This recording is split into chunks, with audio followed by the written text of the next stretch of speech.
Halo semuanya, perkenalkan nama saya Mikal Pandu Prasetya dan saya Bernardinus Larinjati. Kami adalah peserta peneliti kuliah 2024 dari SMA 1 SF Tarakanita Tawanan. Di sini, kami akan mempresentasikan hasil penelitian kami yang berjudul Uji Efektivitas Ekstrak Tanaman Brokoli Kuning Euodia Ripley sebagai repelan terhadap semut di lingkungan kantin sekolah.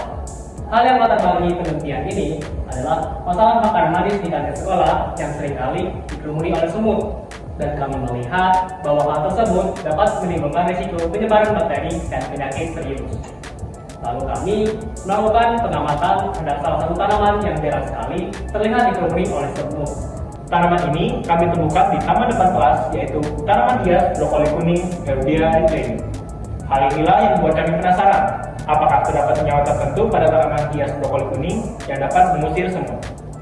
Dan ternyata, setelah kami melakukan riset terhadap tanaman ini, kami menemukan bahwa tanaman hias brokoli kuning terdapat senyawa linalol yang dapat mengganggu sensor penciuman terhadap serangga, terutama pada semut. Dari latar belakang tersebut dapat ditemukan beberapa masalah, yaitu 1. Apakah ekstrak linalol yang berasal dari tanaman brokoli kuning Euodia Ripley efektif dalam mengusir atau mengurangi populasi semut dalam makanan manis? Dan yang kedua, bagaimana konsentrasi ekstrak linalol yang optimal untuk mencapai efek pengusiran semut yang maksimal? Dalam penelitian ini, metode penelitian yang kami gunakan yaitu 1. Preparasi sampel Euodia Ripley dengan mengambil daunnya, lalu dipotong kecil-kecil dan dikeringkan dalam oven dengan suhu 40 derajat selama 3 hari. Setelah itu, sampel di blender hingga halus dan sampel dimaserasi dalam larutan etanol sebagai larutan polar dan N-heksan sebagai larutan non-polar selama 2 hari. 2. Setelah itu, kami melakukan ekstraksi masing-masing sampel dengan metode destilasi.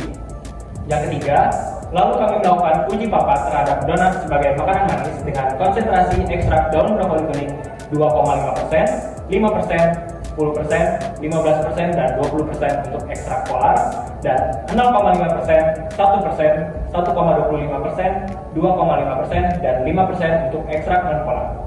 Pengujian ekstrak non-polar menggunakan konsentrasi yang dimulai dari 5%, karena jika dimulai dari 20%, ekstrak terlalu pekat. Dan ini adalah hasil penelitian yang telah kami lakukan terhadap donat sebagai makanan manis pada larutan etanol sebagai senyawa polar. Tanda silang menandakan tidak ada keberadaan semut dalam makanan manis pada konsentrasi tertentu dan dalam waktu yang telah ditentukan. Lalu, tanda centang menandakan adanya keberadaan semut dalam makanan manis pada konsentrasi tertentu dan dalam kurun waktu yang telah ditentukan. Dan ini adalah hasil penelitian yang telah kami lakukan terhadap donat sebagai makanan manis pada larutan N-heksan sebagai senyawa non-polar. Tanda silang menandakan tidak ada keberadaan semut dalam makanan manis pada konsentrasi tertentu dan dalam kurun waktu yang telah ditentukan. Lalu tanda centang menandakan adanya keberadaan semut dalam makanan manis pada konsentrasi tertentu dan dalam kurun waktu yang telah ditentukan.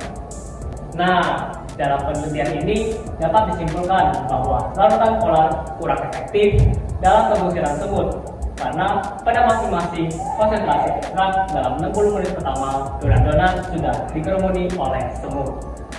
Sedangkan larutan non-polar efektif dalam pengusiran semut karena pada 3 konsentrasi terbesar yaitu 1,25%, 2,5%, 5% tidak ditemukan adanya semut yang mengerumuni donat. Dan konsentrasi yang paling optimal dalam pengusiran semut yang maksimal adalah 1,25% pada larutan non-polar. Nah, itu dia yang dapat kami sampaikan dalam hasil penelitian kami. Maaf jika dalam presentasi kami terdapat kata-kata yang kurang berkenan di hati.